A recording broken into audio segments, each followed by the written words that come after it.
Hello, hello. I am going to give you a basic, high-level walkthrough of cross-stitch Saga. Okay, so this is responding to quite a lot of requests and questions regarding this app. And this is a great app. I've only been using it for, maybe only a couple months. And I love it. And I know a lot of you have been really trying really hard to get the app working for you. But a lot of you probably don't know where to start because it works a little bit different from Pattern Keeper, which is what most of us used to, or even a Markup RXP.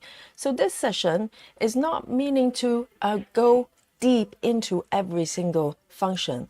The goal of today's session is to give you enough knowledge and tools to go into the app and start using it. So if you already have your app, then follow the stream and maybe you can start using it right away. That would be my goal. Let's get started.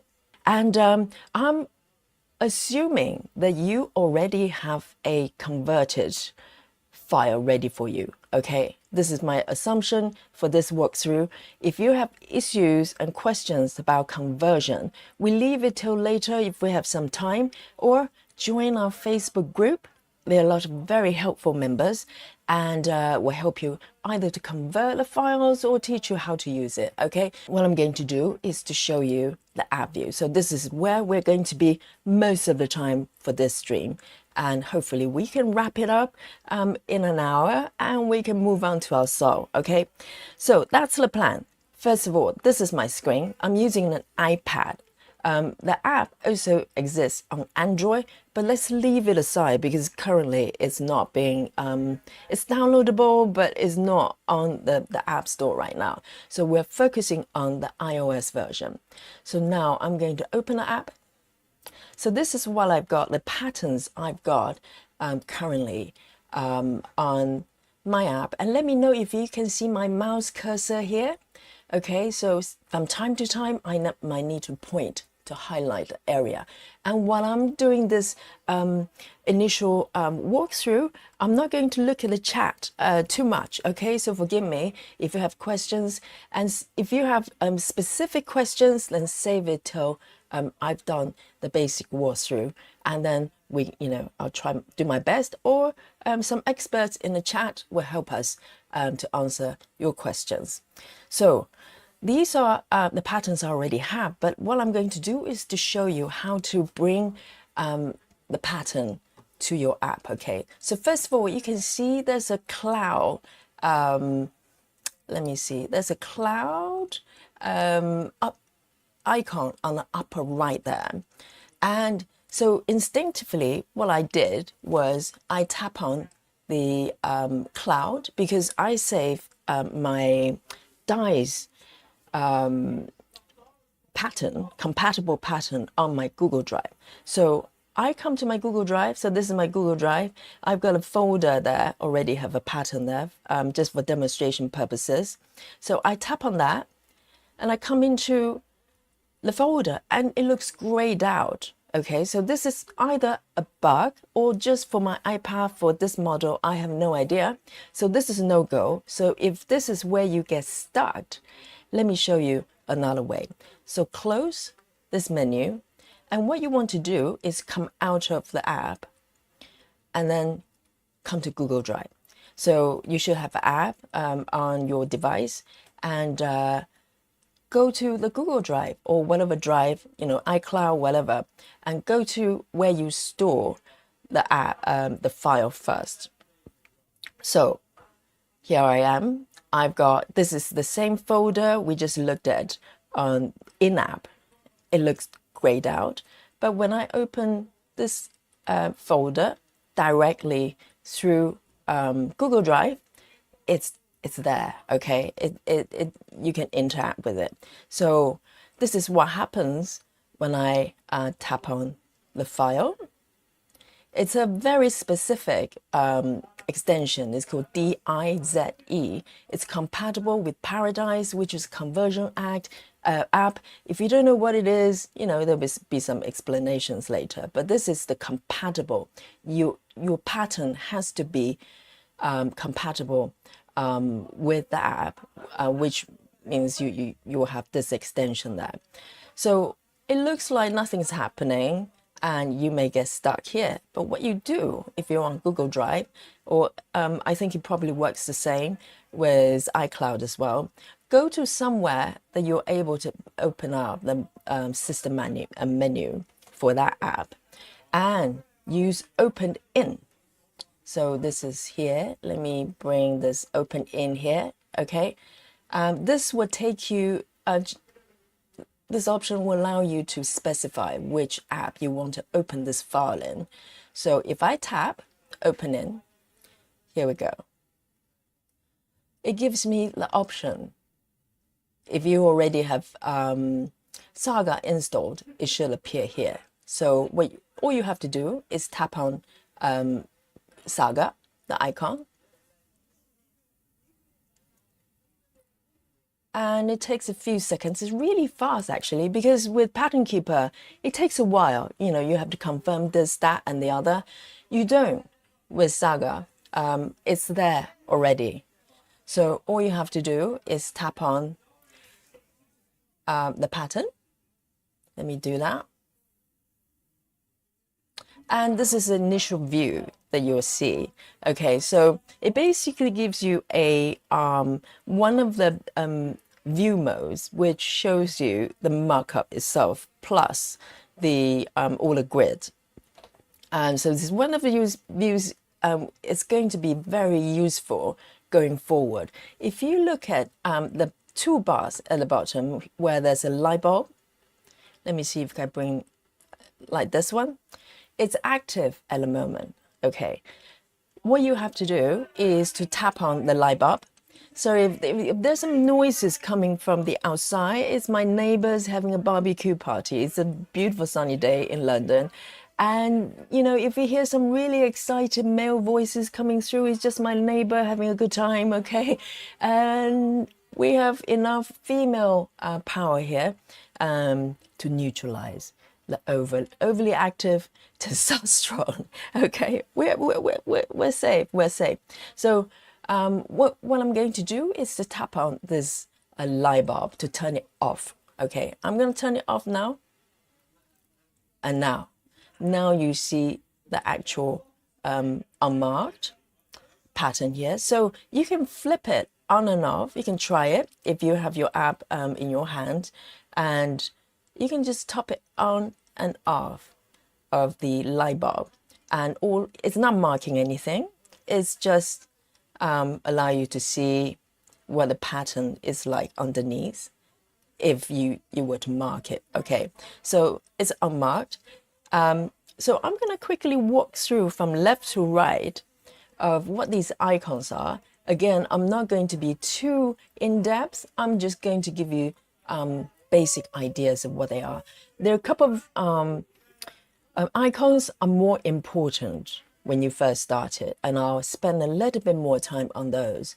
And the rest of them I'll just, give you a very high level description of them. So the first one is the eye. It's not a critical function, but it's a nice one. Okay, so let me tap on the eye here. And what it does is it gives you a stitched simulated version here. So it's different from the one we just saw with the light bulb. The light bulb basically give you a marked view. But this one, if I zoom in very carefully, okay, look at this. You can actually see the stitches. Can you see that? All these little stitches. So this is why this app is so ahead of what we want, or in my head as a stitcher, is few steps ahead of us. What it is you can specify what type of stitch. So here's the full cross, and you can do a half cross as well, I believe, and maybe even back stitches. I haven't tried that. So you can specify what type of stitches you're you're going to stitch for this project, and basically have the simulation of what it looks like in terms of texture. You can even go as far as specify what kind of thread you're using, maybe something a bit more silky or something. I haven't, you can tell that there's a simulation of Ada at the background as well, so it's very realistic. So this is a nice to have kind of function. So I'm gonna just leave it there, you can play with it, and I'm going to untap the eye and then move on. The next one, we talked about the light bulb, okay? It's just turning on and off to, but we'll come back to it a little bit later. It's going to be relevant. And the happy face, it's hard to tell what it does until I mark an area. So let's leave the happy face, the smiley face here for now. And I'm gonna move on to the next function, okay? I think when you come to a pattern by default, there are a few things you probably can go into define. So let's jump over to 1, 2, 3, 4, the fourth icon on the right here. Okay, so this is grid related icon. It's more relevant as you come into a new pattern. So let me tap on it. So with Saga, a lot of times if you press and hold, you quite likely will get a pop-up menu like this. Pretty much all icons, if you press and hold, you get some sort of pop-up that you're able to tweak your options. So this is regarding grids, it says on the tin. On the left is the stitches. So these, you can turn the stitches on and off. Let me zoom in a little bit. I think that's what it does. This is the grid. So you can see, if I zoom in a little bit, you can turn the fine lines between the 10 by 10 area on and off. Sorry, not that one. On and off. I don't know why you will ever turn it off, but you can, okay? So this is a function, I don't know when you will ever use it, but what you can do is you can change the color of the grid if you want to. I think you can. Yes, you can make it green, any color. I leave it black, okay? So you can play with that. And then the next one is, which is quite unique for Saga as well, you can define 5 by 5 grids.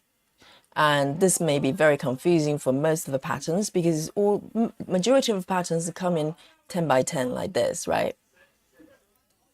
And but some people prefer to have the 5 by 5 definition as well. So if the full length, full border is too overwhelming, by tapping it, this icon again, right? This one, the third one, switch to another view. Let me tap it. You can have a cross in the middle, and you can also play with the colors. All the lines pretty much in Saga, you can change colors to suit your needs, maybe differentiate from the 10 by 10 border. So that's quite useful as well. So let me just turn it off for a little bit so we have the clarity here. And then on the right, this one, if I tap it, you can turn off the 10 by 10 grid. I don't know, maybe only Sarah would do that because she doesn't grid. So this is probably Sarah mode, okay? And but for the mere mortals, we want it on, okay? The fourth one. So let me turn it on. And the diagonal and the remaining two, I'm going to leave them right now. And it will become relevant when we come to selection kind of area. So I'm going to close that off. So that's a basic grid. These are the options you have. And once you're there, so what makes Saga ahead of the, well, not ahead, but unique in a way, is that the method you're able to stitch with it.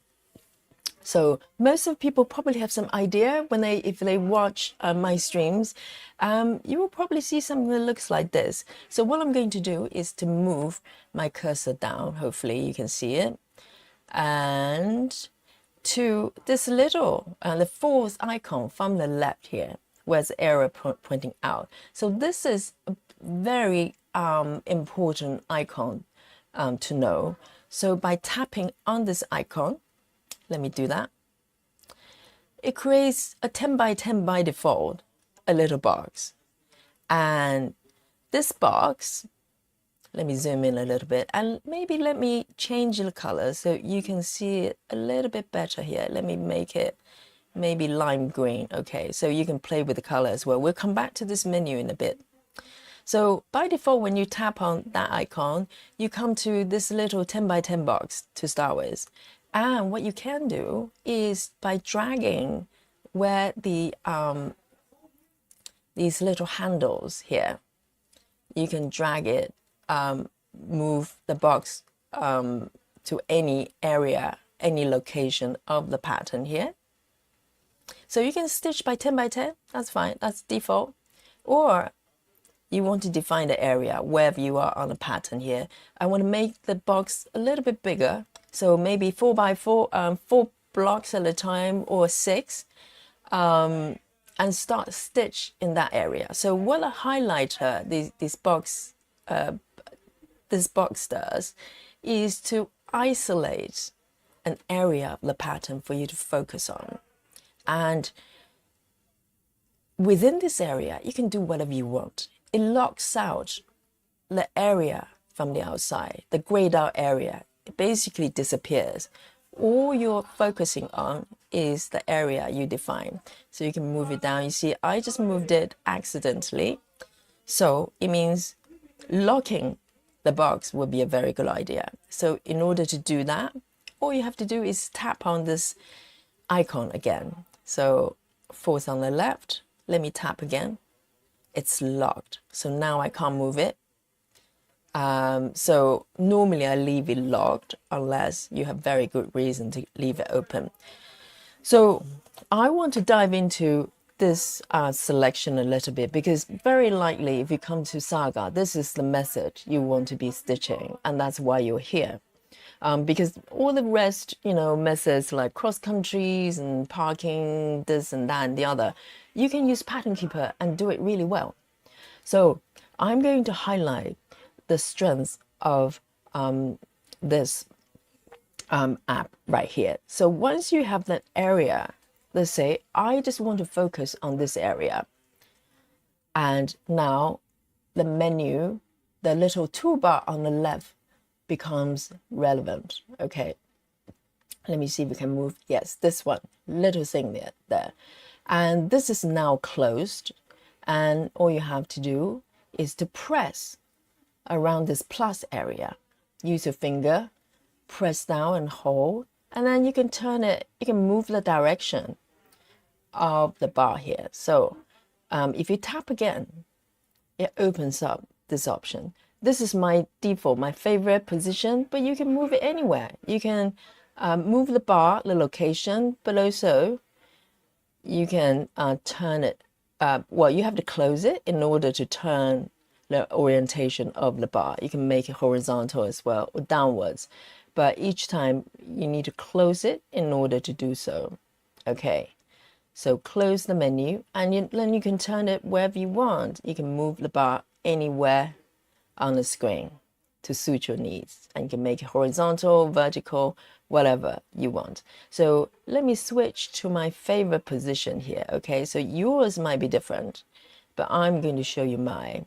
So this is normally where I position my bar. If you've seen my stream, you probably see this many times.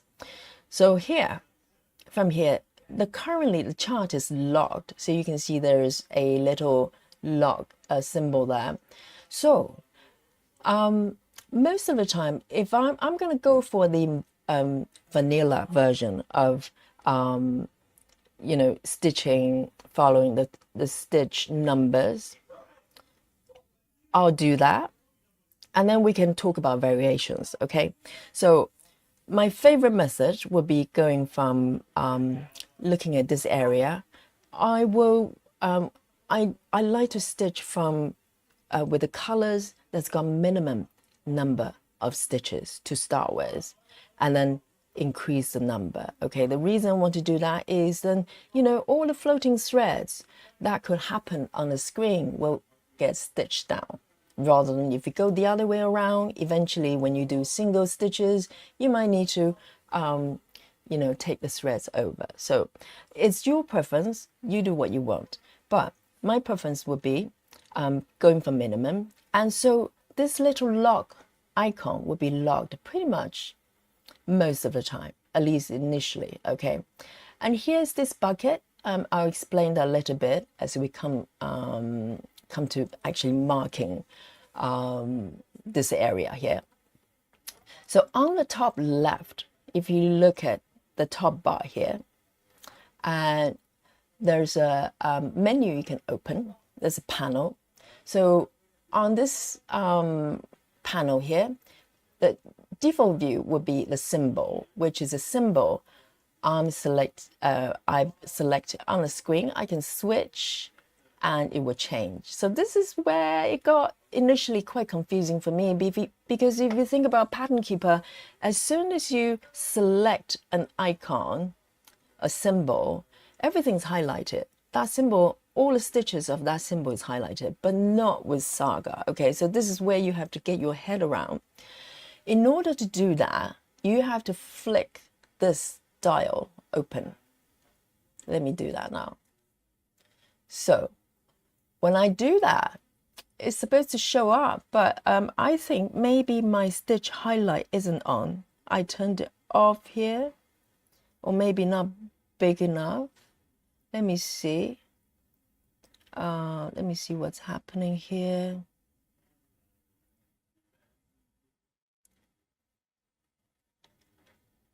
I'm trying. Oh, it's here. It's here. It's black. So let me change the color. So what you do is you go back to this border menu here. Okay, watch. And I'm going to tap on. Oh no, hang on. Is it this one or that one? Sorry. Apologies. Okay, it's the this one just highlighted here. We haven't gone through yet. So this is for cell. So this is what the menu you need to define what your highlighted stitches will look like. Okay, so let me place it aside. So what it is, if you drag the middle bar, you can make the border thicker or thinner. Okay, that's one. So we should have gone through this menu first before we dive into it, but here we are. So this is the checkerboard, you know, this little icon here. Okay, so this will give you definition of how thick you want the highlighted border is, or maybe all the way, depending on what colors you define. So let me make it a little bit thicker so we can see, but black is very confusing. So I'm going to change the colors. I just drag the bars and I can change it to any color I want. So very similar to Pattern Keeper here, okay? And once you're there, and let me make it red. Normally I make it reddish color, and this thickness, the thickness of the border, I'm happy with it. And the eye slider is basically to make it a little bit faint, more faint or bold. I want it bold, okay? And there's some color variations you can play with. So here we are. Now we can see, if you look at the toolbar again, sorry, the top panel bar here. Let me see if I can get my, yes, here. Now, once this dial is on, you can see the highlighted stitches. But if I turn it off, even though the symbol is being selected, you cannot see the stitches. So it took me a while to get my head around this, because I was thinking, where is the symbol I've selected? I can't see anything.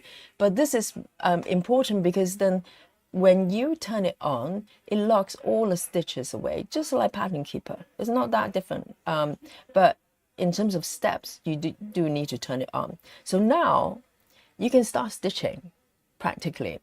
Now you have the first symbol selected, but you can also come to this panel on the left here. If you tap just anywhere around this top left area, it shows you this side panel here.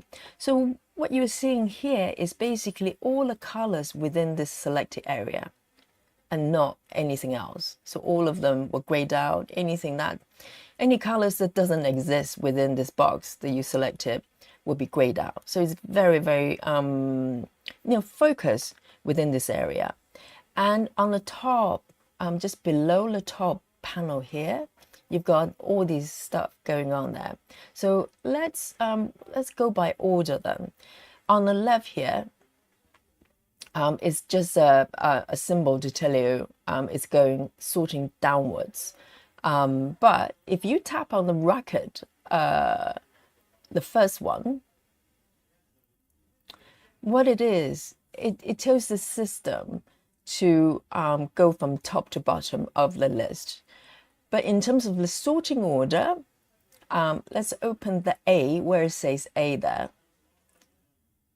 So this, by default, it says with minimum stitches left, meaning that you go from colors that's got minimum stitches. You can see that on the left here, it's 1, 1, 1, 1, 1. And then if I move up, the number starts to go up, okay? You've got 2, 3, 4, and eventually when you get to the bottom color, it's got 58. So that's what's happening within this box I've just selected. So it goes from minimum to maximum. You can flip it and go from maximum to minimum here. So it's up to you. If you do that, the sorting order will change. So these are the two sort of, basic ones you can play with.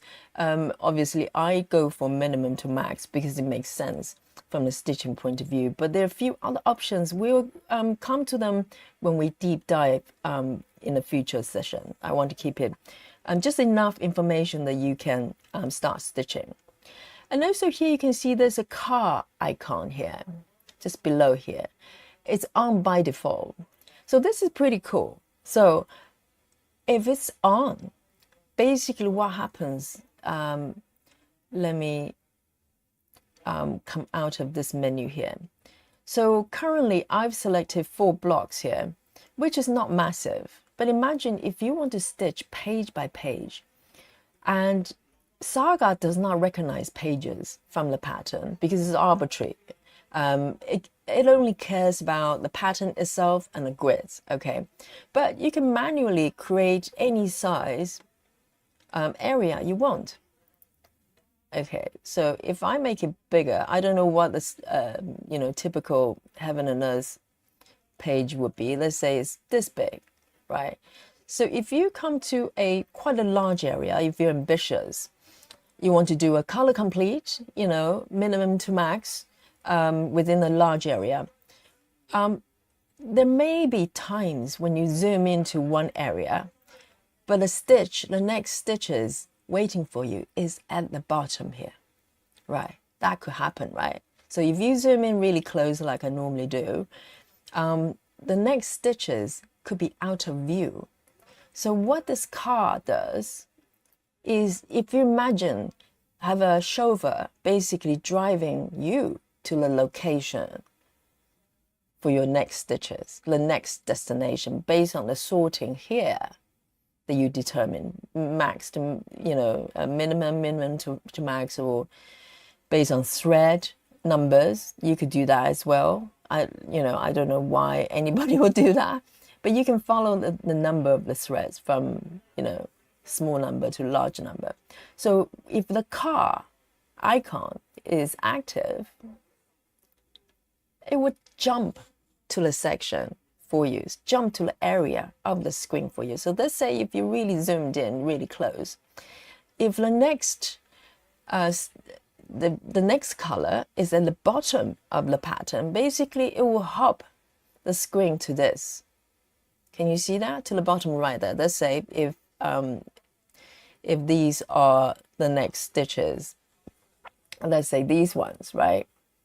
let's say these ones, the next one you're about to stitch, but you're at the bottom up, the upper left, the car will drive you over here.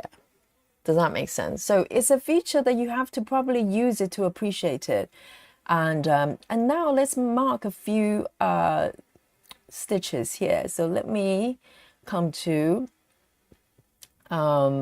this list and go for slightly larger numbers so you can appreciate what it looks like. So let me pick this number. You can manually select them as well. You can jump through, sort of stitch out of order if you want to.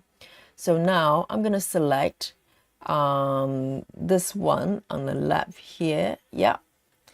So, or maybe a few more stitches. Let's go for 14. Okay. And it highlights all the stitches of this color in this area. And so the two ways you can mark it, if you're doing color by color, really, what you can do is look to the tool on the left here. Okay. Let me see if you can see my mouse. There's a bucket. Okay. As Joy says, kicking the bucket. What you do is you just tap on the bucket on the toolbar there. Tap. And everything's marked. See, it's already jumped to the next color for me. It navigates for me. So, but you can see all the colors and all the symbols of this color have been marked with one action. That's one way of doing it. But if you go, well, that's, quite a lot of stitches, I want to mark as I go, you can do that too. Let me go to a larger number here. Let's go to 40, right? And let's see where they are. So they're everywhere. So it's very easy to get lost and miss stitches if you just commit at one go. So in this case, in order to mark stitch by stitch, you go to let me bring up the mouse. You go to the lock icon and unlock it. So I'm going to unlock it, because if not, see, if I'm interact with the pattern, it just drags through. It doesn't let me mark anything. If I unlock it, now you can see it's unlocked. And now when I go over to mark these stitches, it allows me to individually mark them. Make sense? So there are two ways of doing it. Is overall, just commit all the highlighted stitches and mark them, or you go into the pattern individually. But in order to do that, you have to unlock the chart. So there's a lot of locking, unlocking going on here, which you may or may not like. It depends on how you want to use your app.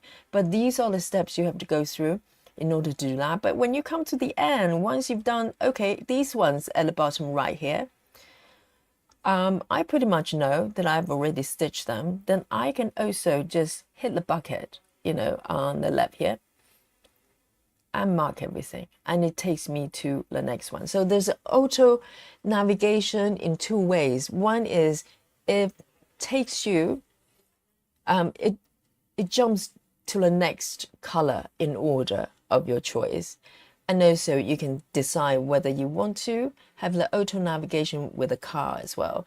If you turn the car off, let's say you turn it off, the only thing that changes is the next time when the next color is out of view, you have to manually find it. That's the only difference. Make sense? Okay, so pretty much, at this point, you can start stitching, because all you have to do is determine what order you want to sort your list. And then decide whether you want to auto navigation. It's not critical one way or the other. And you can start stitching, and all is good to go. So these are the kind of critical elements to get you started. And there are quite a few others. Yes, there's another one that's important. If you want to park, right, you can park. And let me just lock this area first, and maybe make it a little bit smaller so we can see the entire area. Okay, so all you have to do is drag through, highlight the number here, and then drag it through. So the icon, this is a handle icon. This is to move the chart. If you press and hold a number here on any side, it resizes. So this is only different. So I'm going to come back to a 6 block area. So you can see the entire area in one view, and I'm going to lock it for now. Lock the chart. Okay, so I don't move it by accident. And when I'm here, so within this area, depends on the method, maybe you want to park as well, who knows?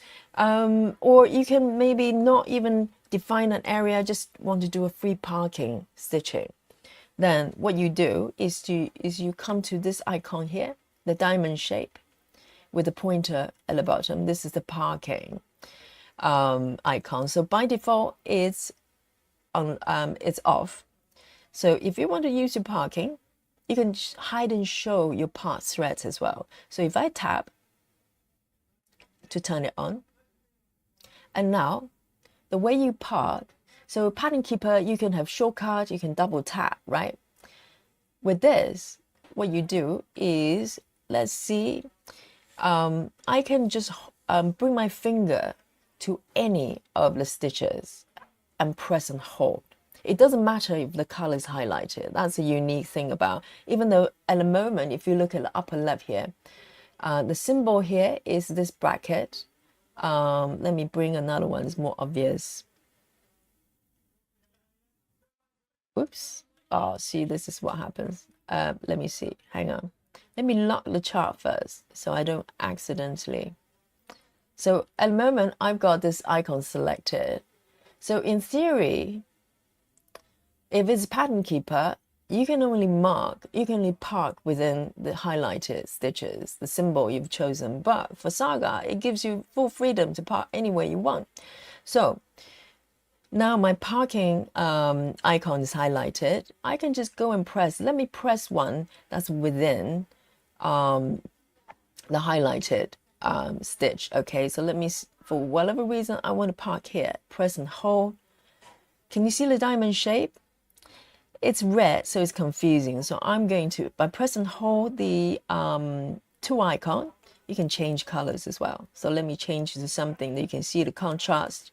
Okay, that's enough contrast there. So that's parked.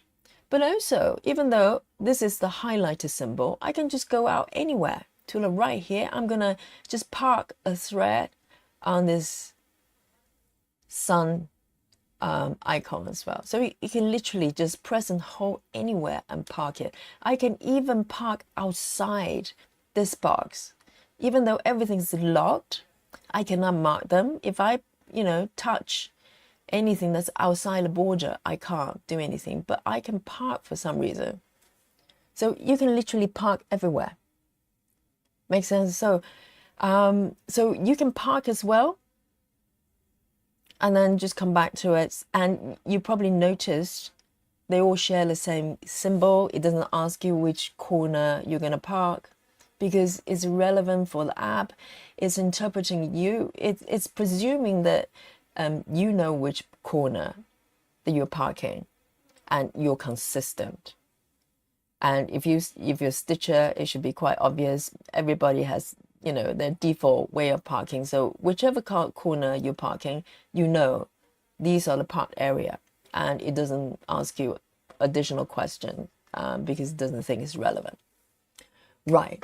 So I'm going to stop the walkthrough here. We've got another about 17 minutes before we wrap it up. So this is a very high level walkthrough here, and let me come to the chat. If you have sort of questions maybe I missed for really critical steps for you to pick up the app and start using today, you can type in the chat, let me know. And if I don't know for any reason, then I will look to the expert in-house and see if they can answer for me. So if you have question now, I'm happy to answer here. And let me just bring this view away for now and maybe bring it back if it's necessary. Okay, so I'm just scanning through the chat here. Badu, he says, can I import paper charts? No, not with Saga. I was hoping they could do that, but not really. But even with charts that you scan and has turned into PDFs, well, clearly you have to do that in order to do it. But no, it does not import anything that's not digitally created and also compatible with the app.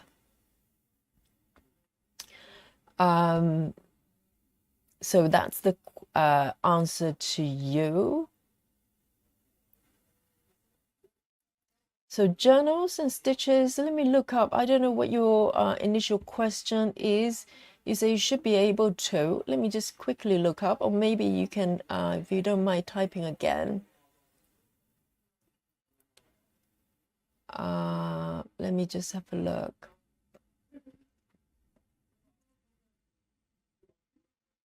So I can't see any additional questions here. Oh, there's one coming. Joy says, just FYI on the Android, some menus look a bit different. Yes, that's a very good point. So the situation, let me just respond to Joyce. So situation with Android version now is the Android version is not most up to date because this, they're not allowed to make any profit on Play Store right now. So they pause the development on the Android as far as I know, but it's available. There are ways you can download it and still use it. I think it's still fully usable. And there's a link, and I'll share that well, there's a post on my community post that I posted yesterday as well, but we can take care of that. Just join our Facebook group. There's a lot of support there, and all will be clear for you. But this is the iOS version on my iPad, and it might look slightly different on your phone as well, but I think all the functionalities are the same. So the iOS version is most up to date because they can still allow people to buy the app on the iOS, so the development continues. So thank you, Joyce, for that caveat. And Gritty says, how do you frog stitches? Okay, very good point, very good point. So if you make mistake as much as I do, you probably need to frog, right? So let me switch off the park symbol off. You can just tap on the little diamond here and just turn it off, out of the way. Okay, so when you mark let me mark these stitches manually. So in order to mark, the two ways, same way that you mark, and the two methods. So to mark, as I described, you can use the bucket on the left here. Let me tap on the bucket and commit the whole thing, right? And in order to manually mark them, you have to unlock the chart. Same thing when you frog a stitch, when you unmark a stitch. So here, if I want to unmark, what you can do is to unlock first. Okay, so you have to lock and unlock a lot with this app here. So you unlock the map chart first. It frees up this pencil icon down here. If you can see this pencil icon, you tap on the pencil. Oh, great question. I totally missed this one. You tap on the pencil turns upwards, and you also can see that you see a trash bin here. So what I'm going to do is to walk back my selection here first. Okay, so these are unmarked again, and I'm going to manually just mark some of them. Let me just flip back. Okay, let me see what's the best way to show you. So let's see if I mark these stitches. Depending on how many stitches you need to frog, you can just do an undo. here's the undo button. You know, I think it exists on Markup RXP as well, maybe not on Pattern Keeper. You can just undo it. The whole thing's off. It keeps jumping. That's okay. It's trying to sort. Let me turn off the sorting. I learned this from Joyce, okay? You can turn off any kind of sorting, just do it manually. So let me do that now. And let's say if I mark these stitches, so the chart has to be unlocked, okay? That's the precondition. And if I want to unlock it, unmark everything, I need to flip this pencil icon in order to get the bin, the trash bin icon. So you can do it. So once you see the trash bin, then you can just, as if you're trying to mark the stitches, I can unmark the existing stitches. Make sense? So it's a little bit of faff, to be honest, but I think it's the same with Pattern Keeper. You have to flip through the selection in order to frog the stitches. So it's just done in a different way, but I think the key is this lock icon here.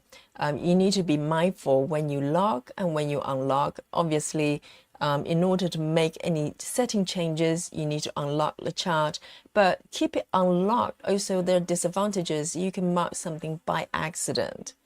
So this is something you probably have to get your head around and get used to it, okay? And you will learn because you will make mistakes, like I do many times, and then you remember, okay? So play around with the app and don't jump to conclusion, don't get frustrated because it's a new app and it's got many, many great features and really fun way of stitching as well. So hopefully that answer Gretty's question here. And journals and stitches says no questions. Oh, River says the car icon, the auto navigation isn't available on Android. Android, maybe it was a newer feature that was added to the app, therefore it didn't make it to the final cut for Android. So bear in mind that. And Rainy says, lurking at work, we'll have to watch replay. Everything is going to be archived, so you're not going to miss anything here. So let me know if you have any more additional questions. As I said, this is a very high-level walkthrough. Just get you started. That's the goal here. And, you know, depends on whether there will be sort of, you know, things that we can deep dive in. There are quite a few other features we can do for future sessions, maybe piecemeal, so we don't get overwhelmed. And this is an app, it's full of really, really clever and advanced features here. Joy says, maybe nice to show the counter flags. What are the counter flags? Oh, the counter, as in, oh, yes, the stats. Oh, Joyce, what do I do without you? Yes, of course. We all like a little bit of stats, don't we? So with Pattern Keeper, you can get a count in general. But here, let's look at this icon here. Thank you, Joyce, for reminding me. Here's this little chart icon here. We like a little bit of a counter, so let me tap on that. So there are two panels here, okay, and on the right is the log, sort of, you know, based on calendars or sprints. I'm going to leave that out and talk about it in a bit. But look to the left. So there's some vital stats here. One is progress. We like to know our percentage. So here's currently I'm 0.01% based on the entire piece, so that's obvious. And here's number. So there are two sections. The top one is the total number of stitches. So you have the entirety of the piece, the number of stitches here. 56, I have no idea, Joyce, what is that? Oh, 55 that I have marked. I think that's what it means, right, Joyce? And the one on the right equals, yes, minus 56. So 56 is the one I've already stitched. And on the right is the remaining. So the simple mathematical thing here. Okay, my math is not great. But marathon, I have no idea. Joyce might be able to help me, so I'm going to leave that out. But underneath is important too. So like now, if I flip back, I have the area defined. So I want to know what's happening within this area. It's most relevant to me. So I'm going to come back to the chart here. So here you can see within the area. So it says on the tin, it's very obvious, right? And it's got this icon here to help you as well. And it says cross stitch within this area, 6 blocks, 600 stitches. Within the 600, I've done 7 stitches, and the remaining is 593. And also underneath, very helpful, how many colors involved of is this area? No, I think this entire piece. It couldn't be. Yes, so basically break it down to 2 main sections: the number of stitches, number of colors, and both of them are divided within the entirety, the entire piece, and also within the area. So, you know, makes sense. So within the area, I've got 70 colors. I've done 2 colors. I've got 67 remains. Okay, so these are the vital statistics here. And on the right, you can play with this. So as you stitch every day, it will go with the calendar. I have no idea what this is actually, but you have the calendar view, which is default view. Today it creates, for me, I've done 56 colors, okay? That's stitches. And you can open up, it probably give you some sort of breakdown of, you know, more detailed breakdown here. But on the right, where the clock, which I use quite a lot for my stream, is to start a counter from 0. So with the plus sign, it's called sprint, okay? So if I hit the plus sign, it gives me some way to define which sprint it is. I normally just leave it by default, done. And once that's done, it creates a counter for me from 0. So it captures the time, the session, and it also counts the number of stitches and gives you the average per hour as well. So if you like that. Make sense? Joyce, have I covered everything? Let me see. iPad is the app also for free. The one on iPad. Okay, I misread that. Within the little flag, stitch. Hang on, Joyce. Just trying to understand what Joyce. Do you mean here? What flag is it? Do you mean the icon at the bottom? Really mean the stitch counter with a little flag? I'm not understanding which bit the Joyce's let me see what this is. I have no idea what 4 is. Oh, is that what you mean? Oh yes, of course. This I never use, so that's why I have no clue. Is that what you mean, darling? So if I move the cursor down here, there's a number 4 here. I never ever use it. I never ever use it. So yes, okay. So this is quite clever as well. So let me just turn it off first. So this is default view that I'm using most of the time. But by turning on, it counts for you. It tells you this from top to bottom on the column left, there are 4 stitches, and horizontally 5 stitches and 4 stitches. Yeah, I got it. Thank you, Joyce. I never ever use it, so it didn't even occur to me. So this is little kind of clever thing. This kind of probably I would put it in more deep dive section, but you don't need it to start stitching, okay? But it's nice to know. Now you know. Just turn on the little flag there, and on and off. It will help you to count, basically. All right. Join our Facebook group, and there's a lot of help here that you can get. Within the limited time, I probably I'm probably not covering everything, but hopefully you have enough to get going. So with that, and I'll see you in 30 minutes for our SAO. Yay! Okay, guys, see you there.